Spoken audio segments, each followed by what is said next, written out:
Assalamualaikum warahmatullahi wabarakatuh. Perkenalkan, nama saya Suciati Andriani dengan NIM 2201013110120. Di sini saya akan mempresentasikan mengenai tugas dari mata kuliah pengembangan rencana pembelajaran, yakni tugasnya mengenai perangkat pembelajaran. Yang pertama, sudah kita ketahui bersama bahwa perangkat pembelajaran ini ada beberapa. Yang pertama ada KALDIK atau kalender akademik, lalu disusul dengan adanya RPE. Yang ketiga ada Prota, lalu Promes, ATP, dan yang terakhir yakni modul ajar. Nah, yang pertama mengenai kalender akademik, kami atau saya selaku mahasiswa yang melaksanakan asisten mengajar di MI Sundau 03 sudah mendapatkan kalender akademik yang sudah direvisi sesuai dengan standar sekolah atau sesuai dengan acara-acara yang dimiliki sekolah. Jadi kalender akademik ini sudah disesuaikan dengan menit sekolah. Nah, setelah kami mendapatkan itu, kami langsung menyusun RPE, yang mana RPE ini saya membuatnya ada 2 semester, ya, semester 1 dan semester 2. Di semester 1 dimulai dari bulan Juli sampai bulan Desember. Nah, total keseluruhan minggu pekan yang ada di satu semester ini, di semester 1 yakni ada 26 minggu. Akan tetapi ada 2 minggu yang tidak efektif, ada 3 minggu yang tidak efektif, yakni di bulan Juli ada 2 minggu awal yang terpotong untuk liburan akhir semester di semester sebelumnya, dan ada 1 minggu di bulan Desember yakni terpotong karena adanya liburan semester ganjil. Jadi total yang minggu efektif yang berada di semester ganjil ini ada 23 minggu. Nah, mata pelajaran yang kami gunakan atau yang saya gunakan untuk menghitung RPE ini adalah matematika, di mana pelajaran matematika ini 1 minggunya ada 5 jam dalam 2 pertemuan, yaitu di hari Senin dan hari Selasa. Di hari Senin 3 jam dan di hari Selasa sekitar 2 jam. Dari hasil ini 26 minggu dikurangi 3 minggu jadinya total 23 minggu. Kami kalikan 5 jadinya terdapat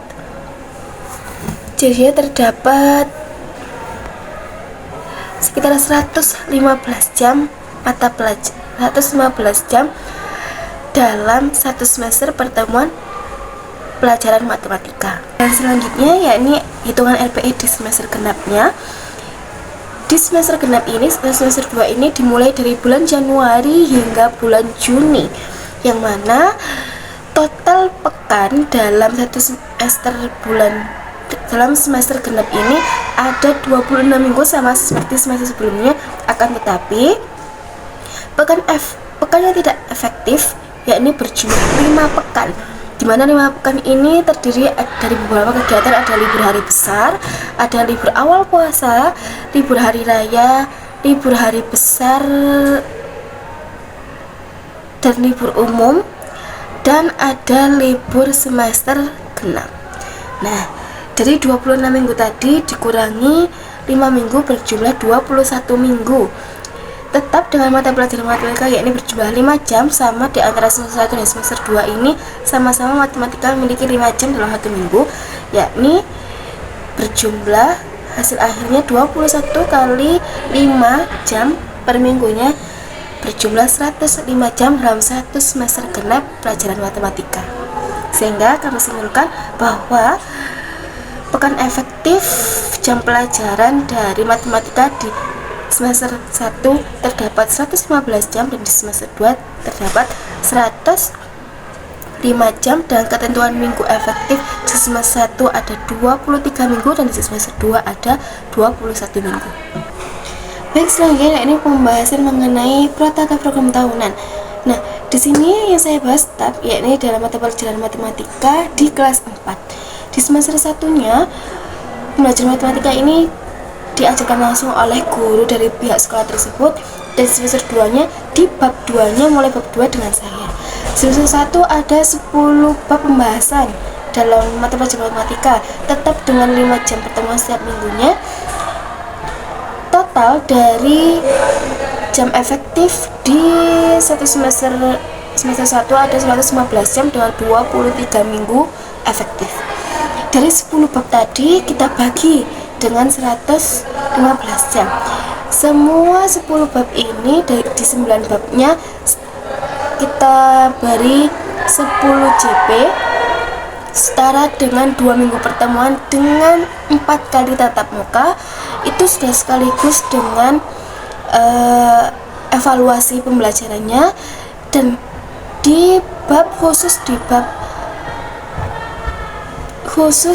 bab pembagian bersusun itu kami beri dengan 15 JP atau setara dengan 3 minggu pertemuan 6 kali tatap muka. Karena di pembahasan bab ini dari pihak guru mengatakan bahwa sangat sulit untuk memahamkan anak-anak mengenai materi tersebut karena memang harus diajarkan satu persatu seperti itu.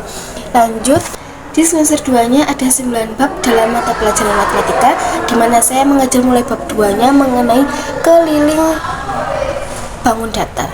Nah, di sini kan kita sudah bahas tadi bahwa di semester 2 terdapat 105 jam efektif dengan kurun waktu 21 minggu. Nah, di pembagian JP-nya mengenai luas bangun datar kita memberikan 8 JP.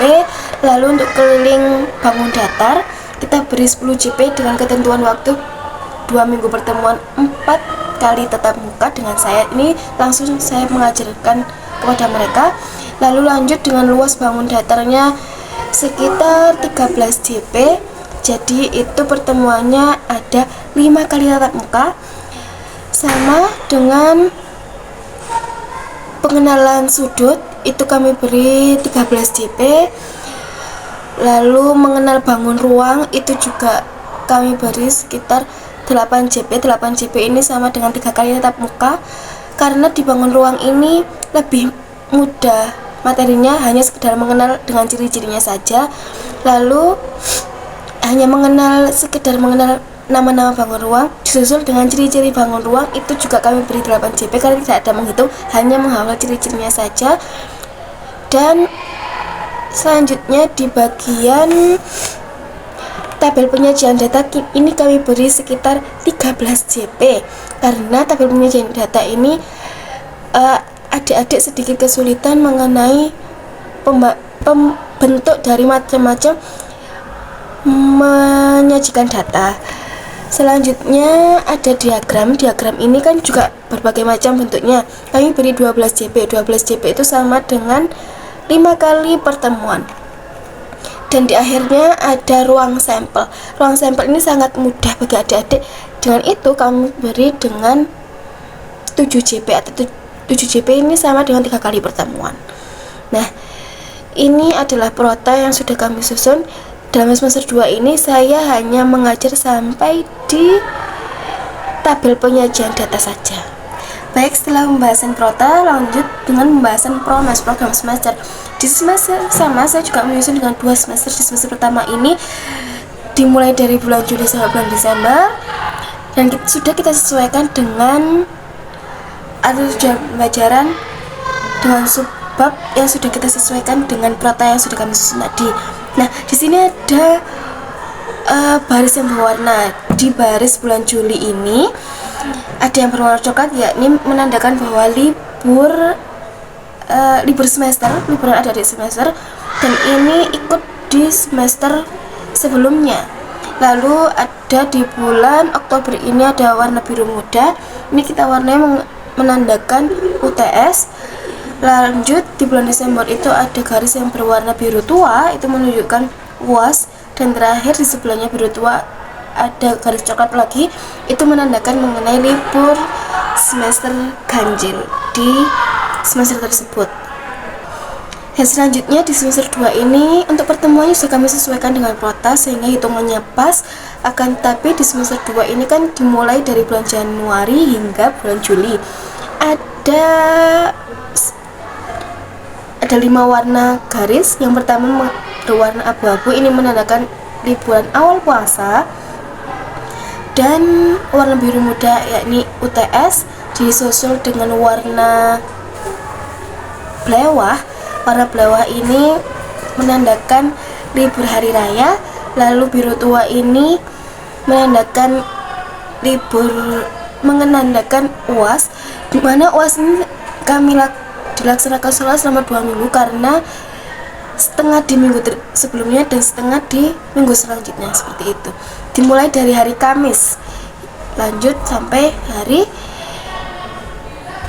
Rabu di minggu selanjutnya. Lalu yang terakhir di bulan di bulan Juli itu ada warna coklat yang menandakan mengenai libur di semester ke-6. Selanjutnya kita membahas mengenai ATP atau silabus. Di sini saya sudah menggunakan ATP. Nah, dalam mata pelajaran matematika ini ada 5 bab dalam semester 2. Maaf tadi saya menyebutkan bab di bagian promes, yang benar adalah subbab karena pembagian JP yang saya bagi di promes tadi adalah setiap subbab. Nah, kalau babnya terdiri dari 5 bab dan subbabnya tadi di semester 1 ada 10 subbab dan di semester 2 ada 9 subbab, dan kalau untuk keseluruhannya di pembahasan semester 2 ini ada 5 bab pembelajaran. Nah, ini sudah kami sesuaikan dengan buku adik-adik dan kita sesuaikan dengan karakter siswa karena ATP ini saya sendiri yang menyusun dengan menyesuaikan keadaan dari karakter siswa di sekolah tersebut. Dalam ATP ini di pembagian bab pertama yakni keliling dan luas bangun datar itu ada sekitar 34 JP.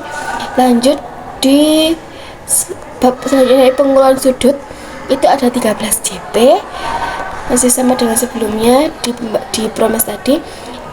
Lanjut di bangun ruang, kalau di promes tadi saya memberikan ada 3 subbab, sekitar 3 subbab, dan itu berjumlah sekitar 16 JP.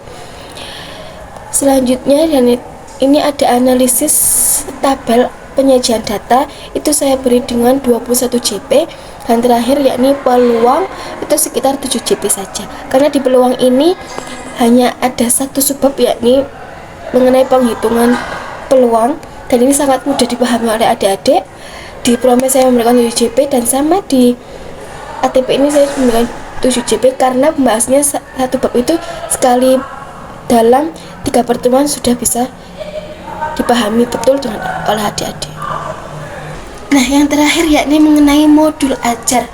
Di modul ajar ini saya memilih bagian bab bangun ruang. Nah, bangun ruang ini yang saya ajarkan di adik-adik dan sesuaikan dengan modul ini yakni pengenalan ciri-ciri bangun ruang. Bangun ruang di sini ada 7 jenis bangun ruang, yang mana dalam praktik pembelajarannya saya menggunakan media pembelajaran konvensional yakni papan ringkas bangun ruang dengan dikolaborasikan menggunakan media IT yakni web geographer. Mengapa saya menggunakan web geographer? Karena di sini anak-anak lebih mudah memahami mengenai ciri-ciri bangun ruangnya dengan pengaplikasian 3 dimensi. Nah, di web geographer ini saya lebih mudah menjelaskan kepada adik-adik mana sih diagonal ruang, mana diagonal sisi. Di situ kan di web geographer ini kan lebih langsung bisa diarsip secara langsung, tidak harus mengambil satu-satu. Jadi adik-adik itu bisa mengaplikasikan secara langsung dan mereka interaktif dengan adanya web geographer ini. Saya bisa menunjukkan anak-anak secara langsung, bisa memilih mana yang dimaksud dengan diagonal sisi, mana yang disebut dengan sisi, mana yang disebut dengan diagonal ruang. Mereka bisa secara langsung interaktif dalam pembelajaran tersebut. Nah, tapi saya tetap mengkolaborasikan menggunakan papan ringkas bangun ruang sebagai media pembelajaran saya. Kenapa? Karena papan ringkas ini saya terinspirasi dari permasalahan sebelumnya. Di awal sekali saya membahas pembelajaran itu mengenai luas bangun datar. Ternyata adik-adik itu kurang paham dengan konsep pembelajaran di setiap materi materi pembelajarannya. Misalnya seperti ini, karena matematika yang kami bahas kan satu bab itu memiliki beberapa cabang jenis yang dibahas. Misal kalau di bangun ruang, ada bangun ruang mengenai balok, ada bangun ruang mengenai segitiga, lingkaran. Nah itu kan memiliki rumus sendiri-sendiri. Adik-adik itu kurang paham, mereka bisa memahami ketika pelajaran saat itu tersebut, cuma mereka itu kurang memahami konsepnya. Ini maksudnya kok beda-beda, kenapa ya Bu? Apa bedanya dengan yang sebelumnya, materi sebelumnya mengenai keliling bangun datar? Mereka itu seperti itu, antara keliling bangun datar dan luas bangun datar kan mereka sama-sama memiliki cabang rumus yang berbeda-beda. Mereka itu pinginnya dijelaskannya secara keseluruhan konsep dari intinya itu ini loh, belajar ini intinya ini. Nah dari situ saya terinspirasi menggunakan media pelajaran papan ringkas bangun ruang. Di sini saya memiliki 7 papan ringkas bangun ruang karena pembahasan dalam pembelajaran ini yakni ada 7 jenis bangun ruang. Papan ringkas ini saya model pembelajaran jigsaw di mana mereka berkelompok dan setiap anak bertanggung jawab untuk berkeliling kelompok lain menjelaskan mengenai bangun ruang yang sudah mereka miliki di setiap kelompoknya, seperti itu. Tapi di awalnya saya jelaskan dulu dengan menggunakan web GeoGebra seperti itu. Dan terakhir, kesimpulan dari hasil akhir dari pembelajaran ini, mereka sangat interaktif, senang, dan ternyata pembelajaran seperti itu memberikan konsep ringkasnya mereka lebih mudah paham, terutama menggunakan IT yang mereka bisa interaktif langsung dan memahami betul-betul mengenai ciri-ciri bangun ruang tersebut, sehingga pembelajaran dengan media ini bisa dikatakan berhasil. Sekian dari saya, semoga ini bermanfaat. Wassalamualaikum warahmatullahi wabarakatuh.